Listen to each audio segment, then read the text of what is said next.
দোয়া করার সময় আল্লাহ তাআলার কাছে নেক আমলের ওসিলা দিয়ে দোয়া করা, কারণ নেক আমলের ওসিলা দিয়ে দোয়া করলে আল্লাহ রাব্বুল আলামিন দোয়া কবুল করে নেয়। হাদিসের মধ্যে প্রসিদ্ধ একটি ঘটনা আছে। 3 যুবক ভ্রমণের জন্য বের হয়েছে। কিছু দূর যাবার পর এক পাহাড়ের পাশ দিয়ে তারা পথ চলতেছে। হঠাৎ আকাশ মেঘাচ্ছন্ন, ঝড় উঠল, বৃষ্টি শুরু হয়ে গেল। বৃষ্টি থেকে, ঝড় থেকে বাঁচার জন্য তারা পাহাড়ের পাদদেশে একটা গর্তের মধ্যে আশ্রয় নিল। তারা চিন্তা করতেছে বৃষ্টি শেষ হবে, ঝড় শেষ হবে, আমরা বাড়িতে ফিরে যাব। কিন্তু আল্লাহ তাআলা ভিন্ন কিছু চাইলেন। উপর থেকে একটা বড় পাথর গড়িয়ে তাদের গর্তের মুখের উপরে পড়ল। এই বিশাল পাথরটা গর্তের মুখের উপরে পড়েছে। গর্তটা পুরোপুরি বন্ধ হয়ে গেছে, কোনো আলো নাই, কেউ কাউকে দেখা যায় না, কেমন যেন আমাবস্যার অন্ধকার। 3 যুবক তাদের সর্বশক্তি দিয়ে ধাক্কাধাক্কি করে পাথরটা এক চুল পরিমাণও নড়াতে পারে নাই। এবার তারা চূড়ান্ত রূপে হতাশ। আর বুঝি বাড়িতে ফিরে যাওয়া হবে না, মায়ের চেহারা আর দেখা হবে না। 3 জনে পরামর্শ করলো কি করা যায়। বলে, আমাদের শক্তি এই পাথর সরাতে ব্যর্থ হতে পারে, তবে এই পাথর সরানো অতি সহজ, যার জন্য তিনি কে। 3 যুবক পরামর্শ করলো, আমরা আল্লাহ তাআলার কাছে দোয়া করব, সাহায্য চাইব। তবে এই সাহায্য এমন কর্ম, এমন আমলের ওসিলা দিয়ে চাইব যেই আমলটা একমাত্র আল্লাহ তাআলার জন্যই আমরা করেছি, দুনিয়ার কারো জন্য করি নাই, দুনিয়ার কাউকে দেখানোর জন্য করি নাই, একমাত্র আল্লাহ তাআলার সন্তুষ্টির জন্য করেছি।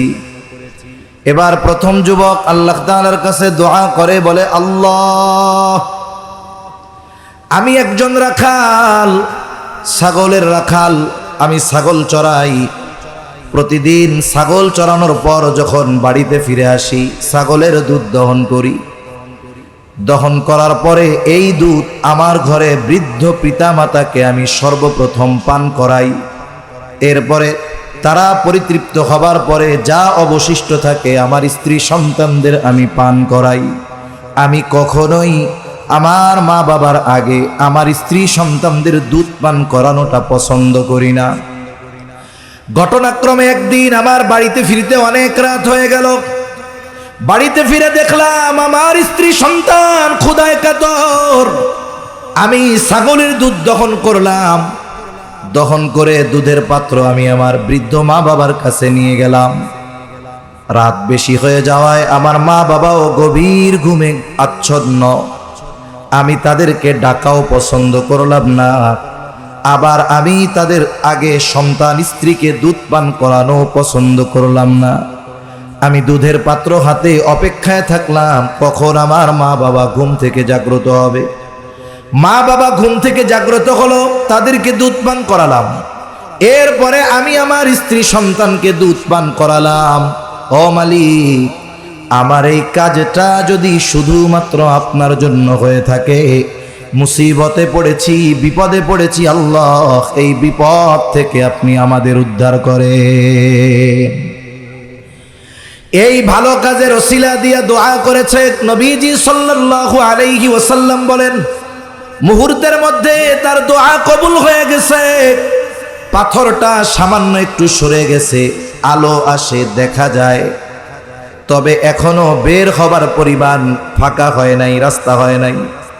এইবার দ্বিতীয় যুবক আল্লাহ তাআলার কাছে দোয়া করে, বলে, আল্লাহ, আমার একজন চাচাতো বোন অভাবী ছিল, দরিদ্র ছিল, আমি তাকে কিছু অর্থ দিয়ে সহযোগিতা করেছিলাম। এই বিষয়টাকে কেন্দ্র করে আর তার দারিদ্রতার সুযোগ নিয়ে আমি তার সাথে জেনায় লিপ্ত হতে ইচ্ছা পোষণ করলাম। একটা সময় অভাবের কারণে সে আমার প্রস্তাবে রাজি হয়ে গেল। আমি যখন তার সাথে গোপন অভিসারে মিলিত হব, আমার ওই চাচাতো বোন আমাকে বলল, ভাই, তুমি যেটা করতে চাচ্ছ এটার ব্যাপারে তুমি আল্লাহকে ভয় করো। এই কথা বলার সাথে সাথে আমি তার থেকে চলে আসলাম, ফিরে আসলাম। যুবক বলে, আল্লাহ, আমার এই কাজ থেকে ফিরে আসাটা যদি শুধুমাত্র আপনার জন্য হয়, আয় আল্লাহ আমরা মুসিবতে পড়েছি, বিপদে পড়েছি, আপনি আমাদেরকে এই বিপদ থেকে উদ্ধার করেন। নবীজি সাল্লাল্লাহু আলাইহি ওয়াসাল্লাম বলেন, এই ব্যক্তি দোয়া করার সাথে সাথে দোয়া কবুল হয়ে গেল, পাথরটা আরেকটু সরে গেল, এখনো বের হওয়ার মতো জায়গা হয় নাই। এইবার তৃতীয় ব্যক্তি আল্লাহর কাছে দোয়া করে, বলে আল্লাহ, একদিন এক লোককে আমি আমার কাজের জন্য নিলাম, সারাদিন কাজ করবার পর লোকটা তার মজুরি না নিয়ে আমার থেকে চলে গেল। আমি তার ওই পারিশ্রমিক মজুরির পয়সাটা, টাকাটা আলাদা করে রাখলাম, অপেক্ষায় আছি এই বুঝি সে আসে আর তার হকটা তাকে দিয়ে দিব। কিন্তু দীর্ঘদিন পার হয়ে গেল, লোকটার আসার খবর নাই। আমিও তার এই টাকাটা ফেলে রাখা পছন্দ করলাম না। আমি তার ওই পারিশ্রমিকের মূল্য দিয়ে ছোট্ট একটা ছাগলের বাচ্চা ক্রয় করলাম। বাচ্চাটা বড় হলো, একটা সময় বাচ্চাটা বড় হবার পরে এটাও বাচ্চা দিল। এক সময় মোটামুটি বড় এক পাল ছাগল হয়ে গেল, যেটা রক্ষণাবেক্ষণ করা আমার জন্য সম্ভব হচ্ছিল না। এগুলোর মধ্য থেকে কয়েকটা বিক্রয় করে আমি একটা রাখাল এই ছাগল পালনের জন্য নিয়োগ দিলাম। বিশাল এক পাল ছাগল হয়ে গেল। দীর্ঘদিন পর ওই লোকটা আমার কাছে এসে বলে, ও ভাই, তোমার কাছে আমার কিছু পাওনা আছে, আমার পাওনাটা আমারে দিয়ে দাও। আমি তাকে রাখাল সহ ছাগলের ওই বিশাল পাল দেখা দিয়ে বললাম, এই যে তোমার পারিশ্রমিক মজুরি, তুমি এগুলো নিয়ে যাও। লোকটা বলে, বলো কি? তখন আমি তারে খুইলা বললাম, তোমার পয়সা দিয়ে একটা ছাগলের বাচ্চা কিনেছিলাম, আল্লাহ বরকত দিয়েছে, এত বরকত যে এগুলো লালন পালন করার জন্য আমার একটা রাখালের ব্যবস্থাও করা লাগছে। আয় আল্লাহ, লোকটা ছাগল সহ রাখালের ওই পাল সহ, ছাগল সহ রাখাল সহ ওই ছাগলের পাল ধরে সে নিয়ে চলে গেল। একটা ছাগলও আমারে দেয় নাই। এই না দেওয়ার কারণে আমি মনক্ষুণ্ণ হই নাই, কষ্টও পাই নাই। ও মালিক, আমার এই কাজটা যদি শুধুমাত্র আপনার সন্তুষ্টির জন্য হয়, বিপদে পড়েছি, আল্লাহ আপনি আমাদের উদ্ধার করেন। নবীজি সাল্লাল্লাহু আলাইহি ওয়াসাল্লাম বলেন, এই লোকটার দোয়াও আল্লাহ তাআলার কাছে কবুল হয়ে গেল। সাথে সাথে পাথরটা আর একটু সরে গেল, বের হওয়ার মতো জায়গা হয়ে গেল। তিন ব্যক্তি বের হলো, নিরাপদে তাদের বাড়ি পৌঁছায় গেল। তার মানে কোন নেক আমল আমি আপনি আল্লাহর জন্য করেছি, আমারটা আপনি জানেন না, আপনারটা আমি জানি না। এই জন্য যখন দোয়া করব আল্লাহ তাআলার কাছে, যেই আমলটা একমাত্র আল্লাহর জন্য করেছি, এই ধরনের আমলের ওসিলা দিয়ে আল্লাহর কাছে দোয়া করব। আরো কয়েকটা শর্ত আছে, শর্তগুলো আর লম্বা করব না। এখন এইভাবে এই শর্তগুলো ঠিক রেখে যখন কোনো আল্লাহর বান্দা আল্লাহর কাছে দোয়া করে, বলে আল্লাহ তাআলা ওই ব্যক্তির সব দোয়াগুলো কবুল করে নেয়। আর যখন কোনো ব্যক্তির কোনো দোয়া কবুল হয়, বলে ওই দোয়ার অবস্থা কমপক্ষে 4 ধরনের হয়। কয় ধরনের? দোয়া কবুল হয়, তবে দোয়া কবুলের ধরনটা 4 ভাবে হতে পারে। 1 নাম্বার, যেই বিষয়টা বা যেই বস্তুটা আল্লাহ তাআলার কাছে চেয়েছে, চাওয়ার সাথে সাথে আল্লাহ তাআলা তাকে দিয়ে দেয়। চেয়েছে সাথে সাথে দিয়ে দেয়।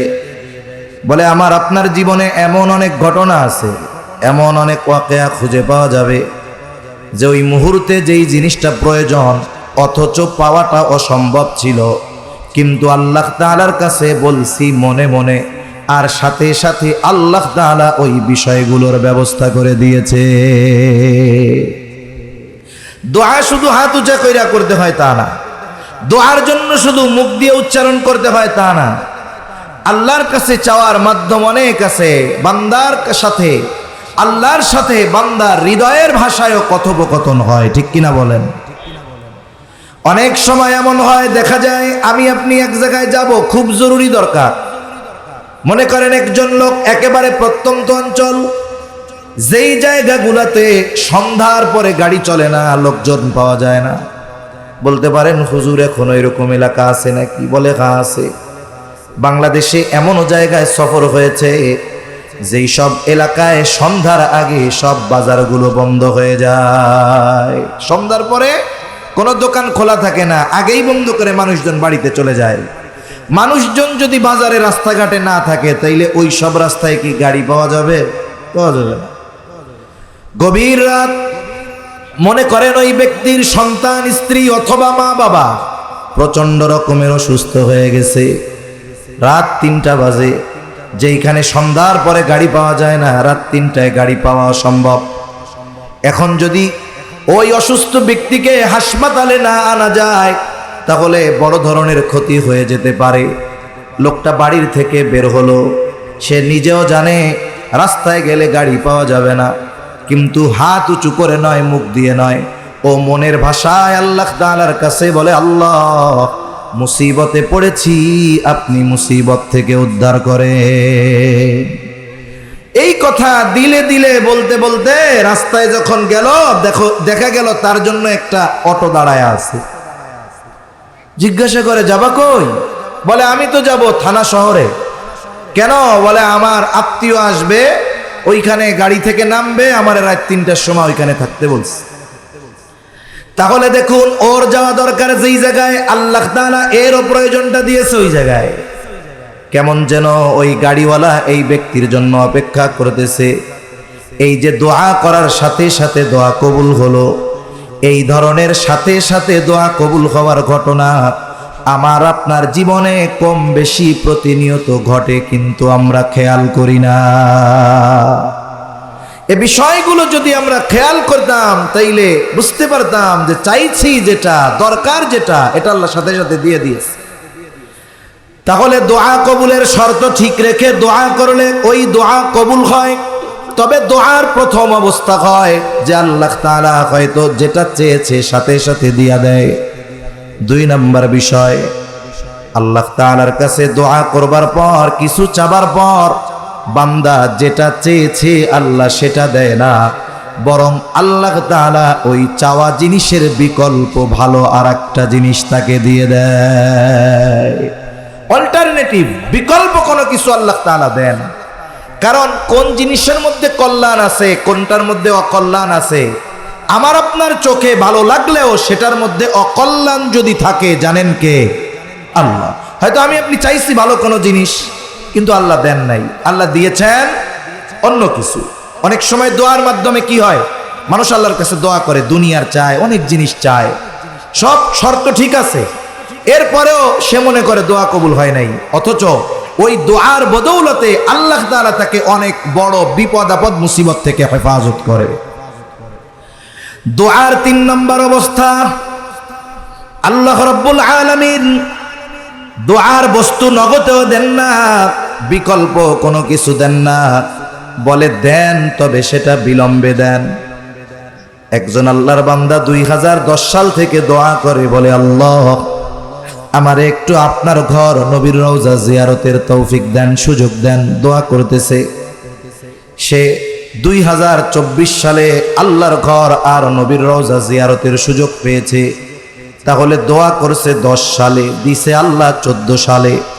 তাহলে দোয়ার 3য় অবস্থা হলো বান্দাকে আল্লাহ তাআলা তার চাওয়া বস্তু দেন, তবে সাথে সাথেও নয়, বিকল্প কোনো কিছু নয়, বরং বিলম্বে আল্লাহ তাআলা দেয়। 4 নম্বর অবস্থা, বলে দুনিয়ায় দেন না, বিলম্বেও দেন না, বিকল্পও দেন না, নগদেও দেন না, বরং বান্দার ওই চাওয়ার প্রতিদানটা আল্লাহ আখিরাতের জন্য রেখে দেয়।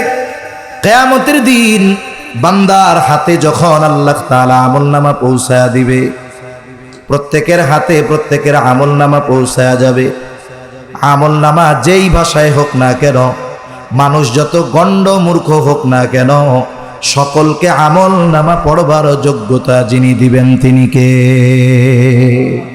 সবাই আমরা আমাদের আমলনামা পড়তে পারবো। এইবার বান্দা আমলনামা পড়বে, এক পাশে আমল আর এক পাশে সওয়াব। সে দেখবে আমার গোটা হায়াতের নামাজের সওয়াব এত, রোজার সওয়াব এত, দান সাদকার সওয়াব এত, মানুষকে ভালো আচরণ করেছি মানুষের সাথে তার সওয়াব এত, জিকিরের সওয়াব এত। এইভাবে এক পাশে আমল আর এক পাশে তার ওই আমলের বিনিময়ে প্রাপ্ত সওয়াবগুলো লেখা থাকবে। এক পাশে সর্বশেষ বিশাল এক সওয়াবের পরিমাণ লেখা থাকবে, কিন্তু তার বিপরীতে বড় কোনো আমল পরিলক্ষিত হবে না।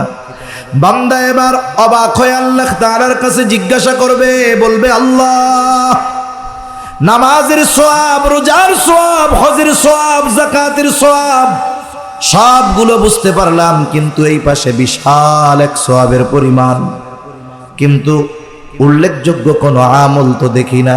কোন আমলের কারণে এত সওয়াব আল্লাহ দিলেন?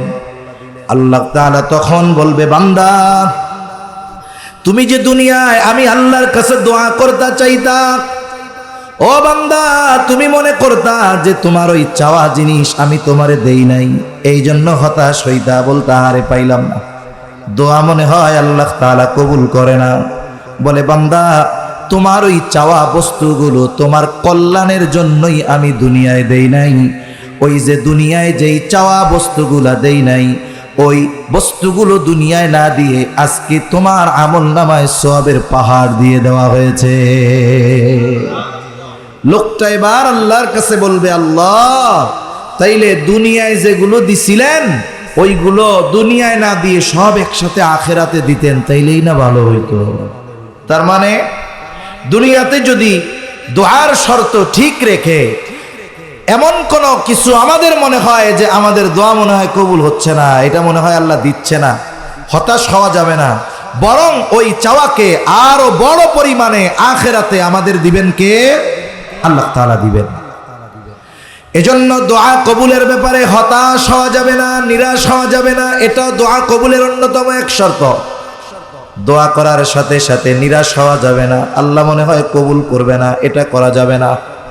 কেউ যদি মনে করে আল্লাহ মনে হয় কবুল করবে না, তাহলে দোয়া কবুলের ক্ষমতার ব্যাপারে আল্লাহকে অক্ষম মনে করা হবে। কিন্তু সকল চাওয়া দেওয়ার ক্ষমতা আল্লাহর আছে না নাই? অবশ্যই আছে। এই জন্য দোয়া করার ক্ষেত্রে আমরা কখনো কার্পণ্যতা করব না, বরং দোয়া হলো এমন এক অস্ত্র যার মাধ্যমে অসম্ভবকে সম্ভব করা যায়। দোয়া এটা এমন এক অস্ত্র যার মাধ্যমে অসম্ভবকে সম্ভব করা যায়। তিরমিজির বর্ণনা আসছে, দোয়ার মাধ্যমে বান্দা তার ভাগ্যের পরিবর্তন ঘটাতে পারে। এজন্য বান্দা যদি আল্লাহর কাছে চায়, আল্লাহ তাআলা খুশি হয়। আল্লাহ তাআলা এই জন্য বলেন, ওয়া ক্বালা রাব্বুকুম উদউনি আস্তাজিব লাকুম। আল্লাহ সুবহানাহু ওয়া তাআলা জানায় দেন, বান্দা, উদউনি আস্তাজিব লাকুম, আমাকে তোমরা ডাকো, আমি তোমাদের ডাকের সাড়া দিব। তাহলে যেই বান্দা আল্লাহকে ডাকে, বান্দার ডাকের সাড়া যিনি দেন তিনি কে? তবে এই ডাকাটা হতে হবে দৃঢ়তার সাথে, ইস্তেকামাতের সাথে, একনিষ্ঠতার সাথে ডাকতে হবে। এই যে দৃঢ়তা, একনিষ্ঠতা, এটার অনেক দাম। কারণ দুনিয়ার মানুষ জাগতিক বিষয়ে সফলতা অর্জনের অন্যতম মাধ্যম একনিষ্ঠতা আর দৃঢ়তা। এগুলোর মাধ্যমে মানুষ জাগতিক সফলতা অর্জন করতে পারে। আর যদি একনিষ্ঠতার সাথে, দৃঢ়তার সাথে আল্লাহকে ডাকে, তাহলে ওই ডাকের সাড়া আল্লাহ দিবেন কি দিবেন না? দিবেন। এজন্য দৃঢ়তা বড় এক জিনিস। যে কোনো আমলের ফলাফল পাওয়ার জন্য একনিষ্ঠতা এবং দৃঢ়তা দরকার। দৃঢ়তা আর একনিষ্ঠতার সাথে যে কোনো আমল করলে ওই আমলের ফল আল্লাহর পক্ষ থেকে পাওয়া যায়। দুনিয়ায় না পাওয়া গেলে আখিরাতেও পাওয়া যায়। দুনিয়াতেও গুনাহ করার ক্ষেত্রেও মানুষ অনেক সময় একনিষ্ঠতার সাথে গুনাহ করে। এমনও হয় কোন পাপী সে যদি একনিষ্ঠতা আর দৃঢ়তার সাথে আল্লাহ তাআলাকে ডাকে, আল্লাহ তার ডাকেও সাড়া দেয়। সুবহানাল্লাহ। কোন ঘটনা আছে, বলে একজন মুশরিক ছিল, মুশরিক মূর্তি পূজক। তার একটা দেবতা ছিল, তার নাম হলো সনম। সে ওই মূর্তির পূজা করত, বারবার তারে ডাকতো সনম, সনম, সনম, সনম, সনম। তার মনে বড় আশা যে তার উপাস্য হিসাবে সে যাকে গ্রহণ করেছে ওই দেবতা ওই মূর্তি একদিন তার ডাকের সাড়া দিবে। বড় আশায় আছে যে একদিন ডাক দিয়া আমারে বলবে, আমার এত ডাকস কেন, তোর অসুবিধার কথা আমারে ক। এত ডাকা ডাকে, পারলে ঘুম বাদ দিয়ে তারে ডাকে। অনেক সময় এমন হয় মানুষ যদি তন্দ্রাচ্ছন্ন থাকে, কথা বলতে গেলে উল্টাপাল্টা হয়ে যায়। হয় কি হয় না? হয়। ছোটবেলায় আমাগো কইতো, যেটা কইতে পারবি ঘন ঘন কি কয়, পাকা গাব ফুলা গাব। তা কইতে গেলে কি হয়, পাকা বাপ ফুলা বাপ হয়ে যায়, মানে জবানের জড়তার কারণে। এখন অনেক সময় মানুষ যখন তন্দ্রাচ্ছন্ন হয়, ক্লান্ত থাকে, দেখা যায় কথা বলতে চায় আর একটা, মুখ দিয়া বাইর হয় আর একটা। ও তো ডাকতে ডাকতে ক্লান্ত, সালাম সালাম সালাম। একদিন ডাকতে ডাকতে এত ক্লান্ত হয়ে গেছে, সনম আর মুখ দিয়া বাইর হয় নাই, সমাদ মুখ দিয়া বের হয়ে গেছে। সমাদ মুখ দিয়া বের হয়ে গেছে। বলেন তো সমাদ কার নাম? আল্লাহর নাম। আল্লাহর পক্ষ থেকে জবাব চলে আসছে। যে কথা বোঝানোর জন্য বলতেছি, যে একনিষ্ঠতা আর দৃঢ়তার সাথে যদি কোনো পাপী মুশরিক আল্লাহকে ডাকে, আল্লাহ তার ডাকেও সাড়া দেয়। এজন্য দৃঢ়তা, ইস্তেকামাত, একনিষ্ঠতা এগুলার অনেক দাম। হযরত জুনাইদ বাগদাদী রহমাতুল্লাহি আলাইহি একদিন তার শাগরেদদের নিয়ে এক জায়গায় যাচ্ছেন। যাওয়ার সময় তিনি দেখতে পাইলেন একটা লোকরে শুলিতে চড়ানো হচ্ছে। লোকটার দুই হাত নাই, দুই পা নাই, লোকটারে শুলিতে চড়ানো হচ্ছে। এ বেটা তো মরার আগেই মরা, আবার এটারে শুলিতে চড়ায় কেন? কাছে গিয়ে জানতে পারলো লোকটা ডাকাতি করত, মানুষের সম্পদ জোর করে অন্যায়ভাবে মানুষের কাছ থেকে কেড়ে নিত, বিশৃঙ্খলা সৃষ্টি করত, মানুষের জনমনে তার কারণে ভয় আতঙ্ক কাজ করত। ডাকাতি করে ধরা পড়েছে। প্রথমবার তার শাস্তি হিসাবে ডান হাত বাম পা কেটে দেওয়া হয়েছে। কিন্তু লোকটা তার ডাকাতি বন্ধ করে নাই, এই আমলের উপরে সে ইস্তেকামাতের সাথে আছে। আবার কিছুদিন পর ধরা পড়ছে, এইবার বাম হাত ডান পা কেটে দেওয়া হয়েছে। এইবার দুই হাতও নাই, পাও নাই। এই অবস্থায়ও ওই আল্লাহর বান্দা ডাকাতি ছাড়ে নাই, ডাকাতি চালায়া যায়। এইবার সর্বশেষ আবার ডাকাতি করে ধরা পড়ছে। এবার শাস্তি, তাকে শুলিতে চড়ানো হবে, হত্যা করা হবে। জুনাইদ বাগদাদী রহমাতুল্লাহি আলাইহি ওই লোকটার কাছে গেলেন, প্রকাশ্যে শুলিতে চড়ানো হবে, যাতে মানুষেরা শিক্ষা গ্রহণ করে এই ধরনের অপরাধের সাথে যেন না জড়ায়। উনি তার কাছে গিয়ে তার শরীরের মধ্যে একটা চুমা দিলেন। বলে চুমা কারে দেয়? যারে মোহাব্বত করে, ভালোবাসে, তাকে চুমা দেয়। উপস্থিত সকলে অবাক, কি ব্যাপার? জামানার কুতুব জুনাইদ বাগদাদী কেন এই ডাকাতকে চুম্বন করলো? জিজ্ঞাসা করে, হযরত এইরকম একজন পাপিষ্ঠকে চুম্বন করার কারণ কি? জুনাইদ বাগদাদী বলেন, আরে শোনো, আমি তো তাকে চুমা করি নাই, বরং তার একটা গুণকে আমি চুম্বন করেছি। লোকটা চুরি ডাকাতি করার অপরাধে এক হাত এক পা হারাইছে, এরপরেও সে কাজ ছাড়ে নাই, ওই কাজের উপরে সে দৃঢ়তার সাথে ছিল। আবার তার আর এক হাত আর এক পা কেটে দেওয়া হলো, এরপরেও সে ওই কাজ ছাড়ে নাই। এইবার তাকে শুলিতে চড়ানো হয়েছে। এরপরেও দেখো, হাত পা হারানোর পরেও সে জানে এরপরে ধরা পড়লে আমার মৃত্যুদণ্ড হবে। এরপরেও সে তার কাজ থেকে ফারেক হয় নাই, কাজকে বাদ দেয় নাই, ইস্তেকামাতের সাথে তার এই কাজ চালায়া গেছে। আমি তার ডাকাতি, আমি তার পাপ, আমি তার অন্যায়কে চুম্বন করি নাই, বরং ওই যে দৃঢ়তা, ইস্তেকামাত, এটাকে আমি চুম্বন করেছি। একজন মানুষ যদি পাপাচারে লিপ্ত অবস্থায় ইস্তেকামাতের সাথে থাকার কারণে সে জানের পরোয়া না করে, তাহলে দ্বীনের ব্যাপারে আমাদের সর্বোচ্চ দৃঢ়তার সাথে থাকা দরকার।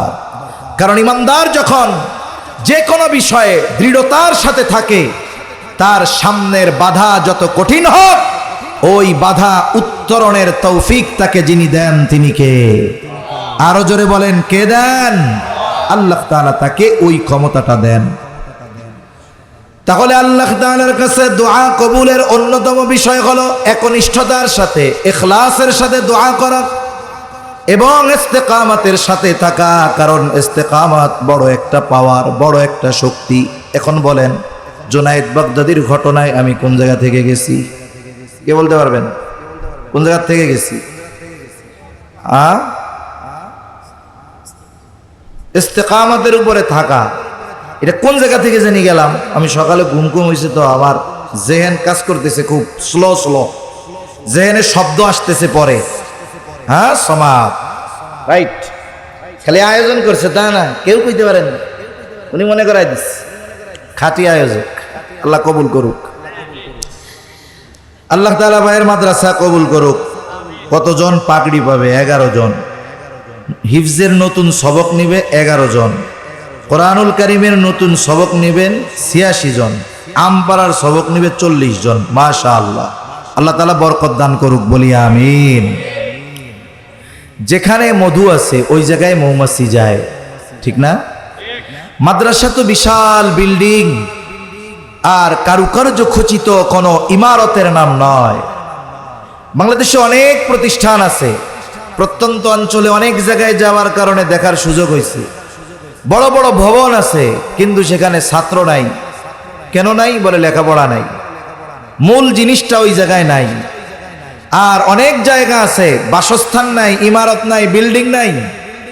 থাকাটা দোষণীয় নয়, কিন্তু আবার চিন্তা করতে পারে তাইলে হুজুর বিল্ডিং এর কাম ধরছে, এটার দরকার কি? যা আছে তাই থাক। থাকা তো দোষণীয় নয়, এটা তো প্রয়োজন হয়ে দাঁড়াইছে। এজন্য মূল জিনিস যেখানে থাকে সেটা যদি চিপা রাস্তা দিয়ে 15 কিলো ভিতরেও হয়, ওই মৌমাছির মতো মধু অন্বেষণকারীরা জায়গা মতো গিয়ে হাজির হয়ে যায়, ঠিক কিনা বলেন? আল্লাহ ভাইকে ভাইয়ের প্রতিষ্ঠান কবুল করুক, সকলে বলি আমিন। তাহলে একনিষ্ঠতা আর একাগ্রতার সাথে ডাকার কারণে মুশরিক ওই ব্যক্তির ডাকের সাড়া দিয়েছেন যিনি তিনি কে? আল্লাহ তাআলার কাছে ডাকলে আল্লাহ মাফ করে দেয়। প্রসিদ্ধ ঘটনা হাদিসের মধ্যে আসছে, মুসা আলাইহিস সালামের জামানা বৃষ্টি হয় না। মূল কথাগুলো শুধু বলা উদ্দেশ্য, বৃষ্টি হয় না, সালাতুল ইস্তিসকা আদায় করবে, বৃষ্টি প্রার্থনার নামাজ আদায় করা হবে। আমাদের দেশেও সালাতুল ইস্তিসকা আদায় করা হয়। গত বছর আমরা দেখেছি বাংলাদেশের প্রায় সকল জায়গায় কম বেশি বৃষ্টির নামাজ পড়া হয়েছে, কি হয় নাই? অনেকে চিন্তা করছে যে কি ব্যাপার, এত নামাজ পড়লো বৃষ্টি হয় না কেন? বলে বৃষ্টির নামাজ পড়বে, বৃষ্টি হবে, এর অন্যতম শর্ত ওই নামাজের মধ্যে কোনো পাপী থাকতে পারবে না। সুদখোর, ঘুষখোর সব নিয়ে একসাথে নামাজ পড়লে নামাজই তো কবুল হবে না। তা ওই নামাজ কি বৃষ্টি নামাইতে পারবে না? অথচ আমরা অতীতের অনেক বুজুর্গদের কথা শুনেছি, শত শত বছর আগের না, 30, 40, 50 বছর আগেও বুজুর্গরা ছিলেন। গবাদি পশু, ছাগল যা নেওয়া যায় সব নিয়ে ফাঁকা মাঠে গেছে, কোথাও মেঘ নাই, প্রখর রোদ, নেককার মানুষগুলো সাথে গেছে, বৃষ্টির নামাজ পড়ছে, দোয়া শুরু করছে, দোয়া শেষ হওয়ার আগে বৃষ্টি শুরু হয়ে গেছে। মুসা আলাইহিস সালাম সবাইরে নিয়ে খোলা ময়দানে গেছে বৃষ্টি প্রার্থনার নামাজ আদায় করার জন্য। আমাদের দোয়া কবুল হলো কি হলো না, আর হলে এই দোয়ার ফলাফল নগদে না বাকিতে, এটা আমরা জানি না। কিন্তু পয়গম্বর আলাইহিস সালামের কানেকশন সরাসরি আল্লাহ তাআলার সাথে, এই জন্য দোয়া কবুল এবং দোয়ার অবস্থাটা তারা সরাসরি জানতে পারে। পয়গম্বর মুসা আলাইহিস সালাম দোয়া করে, দোয়া কবুল হয় না। আল্লাহ তাআলা জানায় দিলেন, পয়গম্বর আপনার এই লোকগুলার মধ্যে একজন লোক আছে বড় নাফরমান, ওই লোকটা যদি এখান থেকে বের না হয়ে যায় তাহলে আপনাদের দোয়া আল্লাহর কাছে কবুল হবে না। ওই ব্যক্তির কারণে বৃষ্টি হচ্ছে না, এটারে সরাইতে হবে। মুসা আলাইহিস সালাম উপস্থিত সকলের মধ্যে ঘোষণা করে দিলেন, কোন ব্যক্তি আছো পাপাচারে লিপ্ত, আল্লাহর অবাধ্যতায় লিপ্ত, এখান থেকে তুমি বের হয়ে যাও, তোমার জন্য বৃষ্টি হচ্ছে না, বের হয়ে যাও। আর যদি স্বেচ্ছায় বাইরে না হও তাহলে কিন্তু নাম যাই না, নাম কয়া দিমু। যদি সমাজে এমন কোনো ব্যক্তি থাকে, প্রত্যেক সমাজে কম বেশি এমন লোক থাকে, মার্কা মারা চোর আছে না? মনে করেন আপনাদের এলাকায় একজন আছে মার্কা মারা চোর, সবাই জানে ওই লোক চোর, চোরও এটা জানে আমি যে চোর সবাই জানে। তার মানে চোরও সবাইকে জানে, সবাই চোরের ব্যাপারেও জানে। এখন বলেন তো ওই লোকটা কি এইটা পছন্দ করবে যে আমরা যদি এখন এই জায়গায় বলি যে আমাদের মধ্যে চোর কে আসো খাড়াও, বলেন তো ওই চোর জানে যে সবাই জানে আমি চোর, আমিও জানি যে এরা আমাকে চিনে, এরপরেও চোর কি দাঁড়ায় বলবে যে ভাই আমি হইলাম সেই মার্কা মারা নাম্বার 1 চোর? বলবে? বলবে না। বরং যদি কোনো মজলিসে তাকে ইন্ডিকেট করে চোর বলা হয়, সে বলবে খবরদার, আমার কিন্তু মান সম্মান আছে, বুঝাই না কথা কইন। অথচ সে জানে আমি চোর, সবাই জানে সে চোর। কোন ব্যক্তি যতই পাপ করুক না কেন তার পাপ সমাজে প্রকাশিত হয়ে যাক, এটা কেউ চায় না। ওই ব্যক্তি এবার আল্লাহর কাছে দিলের ভাষায় বলে, আল্লাহ এত পাপ করেছি আপনি গোপন রেখেছেন মালিক, আজকে যেন আমার পাপটা ফাঁস না হয়ে যায়। হৃদয়ের ভাষায় আল্লাহ তাআলাকে ডাকতেছে একাগ্রতার সাথে, একনিষ্ঠতার সাথে। হাত উঁচু করে না, মুখ দিয়াও কিছু বলে না, হৃদয়ের ভাষায় আল্লাহকে ডাকতেছে, আল্লাহর কাছে ক্ষমা চাইতেছে, দোয়া করতেছে। আল্লাহ তাআলা ওই ব্যক্তির ওই একনিষ্ঠ ডাককে কবুল করলেন, তার তওবা কবুল করলেন, তাকে মাফ করে দিলেন। একটু পরে বৃষ্টি শুরু হয়ে গেল। মুসা আলাইহিস সালাম বলে, আল্লাহ কি ব্যাপার, কেউ তো বাহির টাহির হইল না, তাইলে বৃষ্টি শুরু হইল কেমনে? আল্লাহ তাআলা জানায় দিলেন, ও পয়গম্বর মুসা, আমার ওই বান্দা একনিষ্ঠতার সাথে আমাকে ডেকেছে, তওবা করেছে, আমি আল্লাহ তার সব গুনাহগুলো মাফ করে দিয়েছি। তাহলে কেউ যদি ডাকার মতো ডাকে, সে যদি পাপীও হয়, তার ডাকে সাড়া দেয় কে? জোরে বলেন। আল্লাহ তাআলা তার ডাকে সাড়া দেয়। পৃথিবীর এমন কোন জায়গা নাই যেই জায়গা থেকে ডাকলে আল্লাহ তাআলা শুনে না। হযরত ইউনূস আলাইহিস সালাম একেবারে মাছের পেটে, বলে ওই মাছ রে খাইছে আর একটা মাছ, এই মাছ আবার উপরে নাই, একেবারে সমুদ্রের তলদেশে। ওই জায়গায় ইউনূস আলাইহিস সালাতু ওয়াস সালাম আল্লাহরে ডাকছে। আল্লাহ তাআলা ডাক শুনছেন কি শুনেন নাই? আল্লাহ তাআলা এই দোয়া, এই ডাক শুনতে পারছে। তার মানে যেখানেই থাকি না কেন একনিষ্ঠতার সাথে যদি আল্লাহকে ডাকা হয়, আল্লাহ ডাকের সাড়া দেয়। এখন কথা হলো, আল্লাহ যে আমার ডাকের জবাব দেয়, সাড়া দেয়, বুঝবো কেমনে?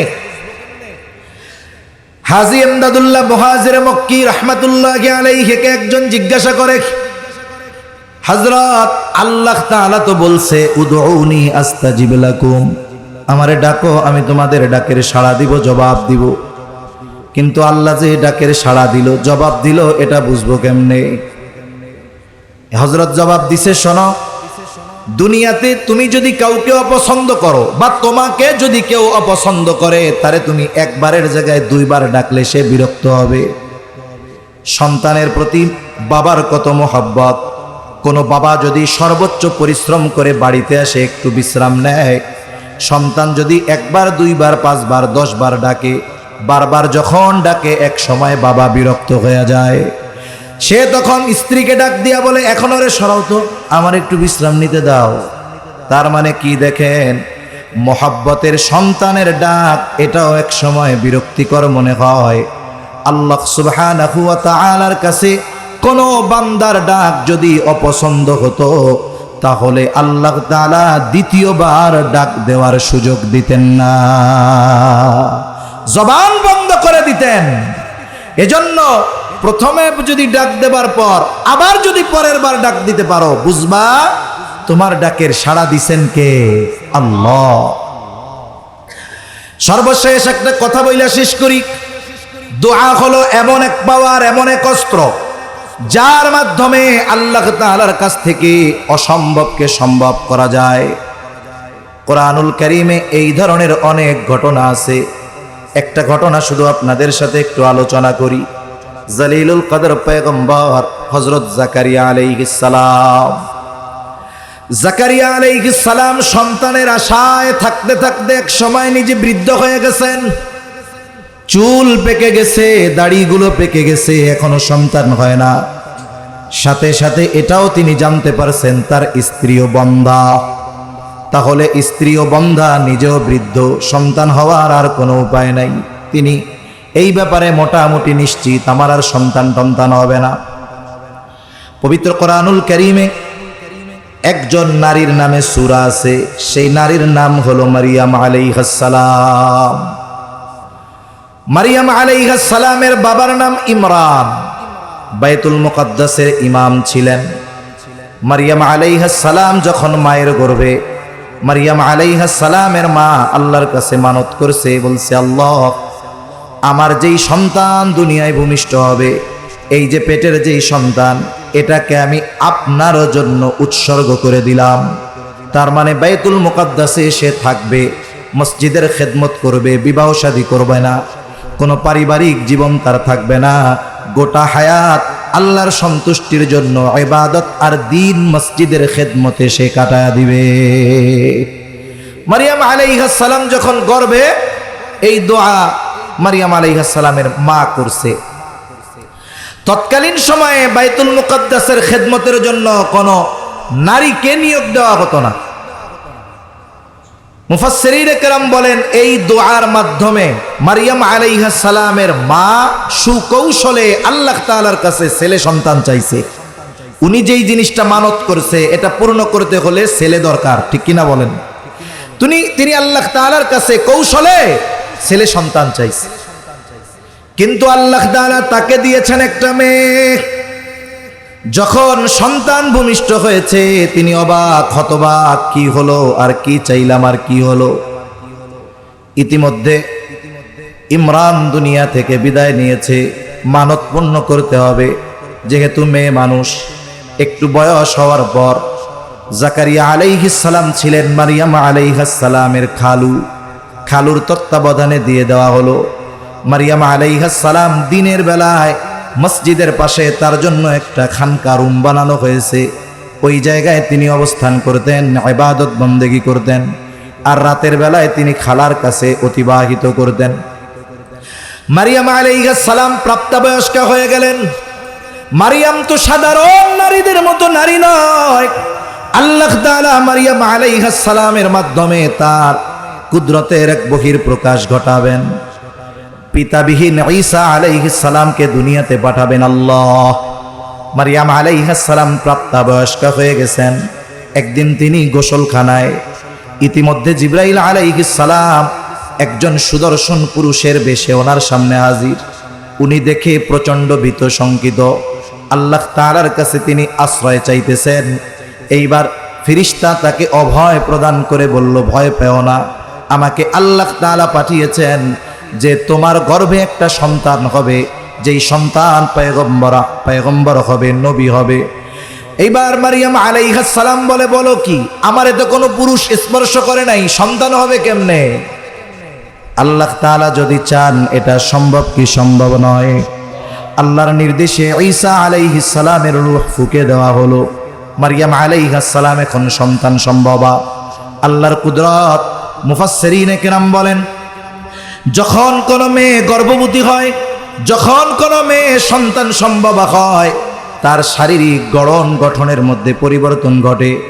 সন্তান ভূমিষ্ঠ হওয়ার সময় যত নিকটবর্তী হয়, তার দৈহিক গঠনের তত পরিবর্তন ঘটে।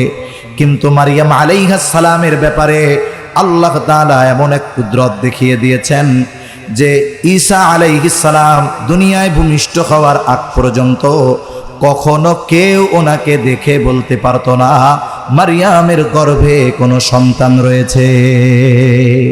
এটা কেউ বুঝতে পারে নাই ওনার সন্তান দুনিয়ায় ভূমিষ্ঠ হওয়ার আগ পর্যন্ত। এখন সন্তান যদি গর্ভে আসে, ডাক্তারের কাছে গেলে ডাক্তার কি কয়? কয় ভালো মন্দ খাওয়াবেন, আপেল খাওয়াবেন, কমলা খাওয়াবেন, ডিম দুধ সব ভালো ভালো ফলমূল খাওয়াবেন। কেন? বলে এখন মায়ের পেটে মায়ের রক্তের মাধ্যমে বাচ্চার শরীর গঠন হবে। মাকে যত ভালো খাওয়াবেন সে সুস্থ থাকবে, সন্তান ভালো হবে, খাওয়াবেন এই জন্য। এখন মারিয়াম আলাইহিস সালাম তো গর্ভবতী, কিন্তু ওনার কোনো আত্মীয় স্বজন জানে না। ভালো খাবারের ব্যবস্থা কে করবে? ওনার গর্ভে যে সন্তান, এটা কেউ জানে না। তবে যিনি জানেন তিনি কে। এই জন্য ভালো খাওয়ানোর জিম্মাদারি নিয়ে নিয়েছেন আল্লাহ। জাকারিয়া আলাইহিস সালাম যখনই রুমের মধ্যে ঢোকে, মারিয়াম আলাইহিস সালামের সামনে হরেক রকমের খাবার। আল্লাহ তাআলা কোরআনুল কারীমের মধ্যে বলেন, কুল্লামা দাখালা আলাইহা জাকারিয়াল মিহরাবা ওয়াজাদা ইনদাহা রিজকা ক্বালা ইয়া মারইয়ামু আন্না লাকি হাযা। জাকারিয়া আলাইহিস সালাম যখনই খোঁজ খবর নেওয়ার জন্য মারিয়াম আলাইহিস সালামের রুমের মধ্যে ঢুকে, তখনই ঢুকে দেখে হরেক রকম ফলমূল। অসময়ের ফল বলে গ্রীষ্মের ফল শীতে, শীতের ফল গ্রীষ্মে। এখন তো কৃষি অনেক প্রযুক্তি কৃষি খাতকে এগিয়ে নিয়ে গেছে। এখন সারা বছর বাজারে আম পাওয়া যায়। তবে যতই পাওয়া যাক, বলেন তো জ্যৈষ্ঠ মাসের মতো স্বাদ লাগে নাকি? বাজারে যদিও পাওয়া যায় প্রযুক্তির কল্যাণে, অথবা এটাকে কোল্ড স্টোরে রাখা হয়, অনেকে ফ্রিজের মধ্যে রেখে অনেক সময় গরমের মধ্যে এসে ওটা দিয়ে জুস বানায় খায়। এটা তো প্রযুক্তির কল্যাণে হলো। ওই সময় তো এমন কোনো ব্যবস্থা ছিল না, যেই ফল যেই সিজনে ওই সিজন ছাড়া কোনো ফল পাওয়া যেত না। জাকারিয়া আলাইহিস সালাম রুমের মধ্যে ঢুকে দেখে একেবারে গাছ পাকা তরুতাজা ফল মারিয়ামের সামনে ভরপুর। অথচ ওই ফলগুলোর সিজন এখন নয়, বরং সারা বাজার তালাশ করলেও এরকম একটা ফল পাওয়া যাবে না। এইটা দেখা উনি মারিয়ামরে জিজ্ঞাসা করে, ইয়া মারিয়ামু আন্না লাকি হাদা, হে মারিয়াম এটা তোমার জন্য কোথার থেকে আসলো, কোথার থেকে পাইলা, কে দিল তোমারে এই ফল? মারিয়াম আলাইহিস সালাম জবাব দেন, ক্বালাত হুয়া মিন ইনদিল্লাহ, তিনি বলেন এই ফল যার পক্ষ থেকে এসেছে তিনি কে? জাকারিয়া আলাইহিস সালাম তো নবী, ওনার ঈমান ওনার বিশ্বাস এত উচ্চ পর্যায়ের।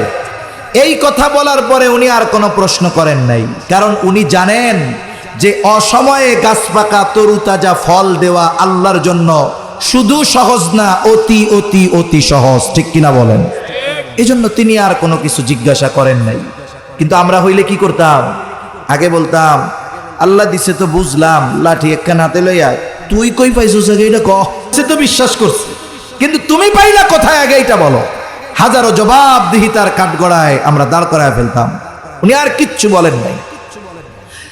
তবে এই দৃশ্য দেখার পরে ওনার দিলে একটা কথা চলে আসছে, যেই মালিক মারিয়ামকে অসময়ে তরু তাজা গাছ পাকা ফল খাওয়াতে পারে, আমি বৃদ্ধ হলেও, আমার সন্তান আমার স্ত্রী বন্ধা হলেও এই বৃদ্ধ আর বন্ধা জুটিকে আল্লাহ তাআলা সন্তান দিতে পারে। ওই রুমের মধ্যেই তিনি আল্লাহর কাছে দোয়া করেন। আল্লাহ তাআলা দোয়ার খবরও জানায় দেন, হুনালিকা দাআ জাকারিয়া রাব্বাহ ক্বালা রাব্বি হাবলি মিন লাদুনকা যুররিয়াতান তাইয়্যিবাহ ইন্নাকা সামিউদ দুআ ফানাদাতহুল মালাইকাতু ওয়া হুয়া কাইমুন ইউসাল্লি ফিল মিহরাব আন্নাল্লাহা ইউবাশশিরুকা বিয়াহইয়া। তিনি ওই রুমের মধ্যেই আল্লাহর কাছে দোয়া করে বলে, আল্লাহ ক্বালা রাব্বি হাবলি মিন লাদুনকা যুররিয়াতান তাইয়্যিবাহ, ও রব আমারে আপনি একটা পবিত্র সন্তান দেন। হয়তো তিনি মনে মনে বলতেছে, ও রব আপনি তো সেই রব যিনি মারিয়ামকে অসময়ে গাছ পাকা তরুতাজা ফল খাওয়াইতে পারেন। আপনি তো চাইলে, আমি বৃদ্ধ আমার স্ত্রী বন্ধা, আপনি চাইলে আমাদেরকেও সন্তান দিতে পারেন। এই যে একনিষ্ঠতার সাথে দোয়া কবুল করে নিয়েছেন কে? জোরে কন। মেডিকেল সায়েন্স দুনিয়ার বিজ্ঞান বলবে এটা অসম্ভব, কিন্তু এই অসম্ভব সম্ভব করার ক্ষমতা যার আছে তিনি কে? দোয়া করে নিজের রুমের মধ্যে চলে গেছেন, নামাজে দাঁড়ায় গেছেন। ফেরেশতারা জাকারিয়া আলাইহিস সালামকে ডাক দিয়ে সন্তানের সুসংবাদ দিচ্ছে। সন্তানের সুসংবাদ দেন। শুধু সুসংবাদ দিয়েছে তা নয়, এই সন্তানের নাম আল্লাহ তাআলা রেখে দিয়েছেন ইয়াহইয়া। তাহলে দোয়া হলো এমন এক পাওয়ার, দোয়া হলো এমন এক শক্তি যার দ্বারা অসম্ভবকে সম্ভব করা যায়, ঠিক কিনা বলেন? এজন্য এই দোয়ার ব্যাপারে আমরা কার্পণ্যতা করব না। এই জন্য আল্লাহর কাছে দোয়া করব। শুধু ইমাম সাহেব নামাজের পরে মাহফিলের মধ্যে দোয়া হবে এই দোয়ার আশায় শুধু থাকবো তা নয়, বরং মাঝে মাঝে রাতের বেলায় নীরবে নিভৃতে আল্লাহ তাআলার কাছে সকল চাওয়াগুলো বিনয়ের সাথে চাইব। এজন্য আল্লাহ তাআলার কাছে যারা দোয়া করে না, এই দোয়াকে আল্লাহ বলেছেন ইবাদত। দোয়াকে ইবাদত বলছেন কে? আরো আস্তে বলেন কে? দোয়াকে ইবাদত বলেছেন আল্লাহ। এই জন্য আল্লাহ বলেন উদউনি আস্তাজিব লাকুম, বান্দা আমাকে ডাকো, আমি তোমাদের ডাকে সাড়া দিব। এরপরে আল্লাহ তাআলা বলেন ইন্নাল্লাযীনা ইস্তাকবিরুনা আন ইবাদাতি, যে আমার ইবাদতের ব্যাপারে অহংকার প্রদর্শন করে, তার মানে অহংকার করে যে আল্লাহর কাছে দোয়া করে না, হাত উঁচা করতে গেলে মাইন্ডে লাগে, এইরকম আল্লাহর বান্দা আছে না নাই? কেউ যদি হাত উঁচু করে বিনয়ের সাথে আল্লাহর কাছে চায়, বেকা চোখে তাকায়া ওরে বেদাতি কয়, আছে না নাই? দোয়ার মধ্যে সবচাইতে বিনয়ী ভাব বলেন তো হাত উঁচু করা, আল্লাহ তাআলার কাছে দুহাত পেতে চাওয়া, হাত পাওয়া, হাত পাতা, এটা হলো বিনয় প্রকাশের অন্যতম মাধ্যম। বিনয়ের সাথে মাঝে মধ্যে আল্লাহ তাআলার কাছে এরকম চাইতে হবে। কেউ যদি এই বিষয়গুলোর ব্যাপারে অহংকার প্রদর্শন করে, আল্লাহ বলেন ইন্নাল্লাযীনা ইস্তাকবিরুনা আন ইবাদাতি, কেউ যদি দোয়া করার ব্যাপারে আল্লাহ তাআলার এই দোয়া করার ব্যাপারে আল্লাহর কাছে চাওয়ার ব্যাপারে অহংকার প্রদর্শন করে, শুধু হাত উঁচু করে চাওয়া এটা নয়, এটা সমাজের একটা অবস্থা বললাম আপনাদের। আল্লাহ তাআলা ওই ধরনের মানুষের ব্যাপারে বলেন ইন্নাল্লাযীনা ইস্তাকবিরুনা আন ইবাদাতি সায়াদখুলুনা জাহান্নামা দাখিরিন, এই দোয়ার ব্যাপারে যারা অহংকার প্রদর্শন করে তাদেরকে আল্লাহ তাআলা লাঞ্ছিত অপমানিত অবস্থায় জাহান্নামের মধ্যে প্রবেশ করাবে। এজন্য দোয়ার ক্ষেত্রে আমরা কোনো কার্পণ্যতা করব না, বলেন ইনশাআল্লাহ। আমার আপনার জীবনের সর্ববৃহৎ থেকে সবচেয়ে ক্ষুদ্র সব বিষয়ে যার কাছে চাইব তিনি কে? আল্লাহর কাছে চাইব। এজন্য নবীজিও বলেন আদ-দুআউ হুয়াল ইবাদা, দুআই ইবাদত।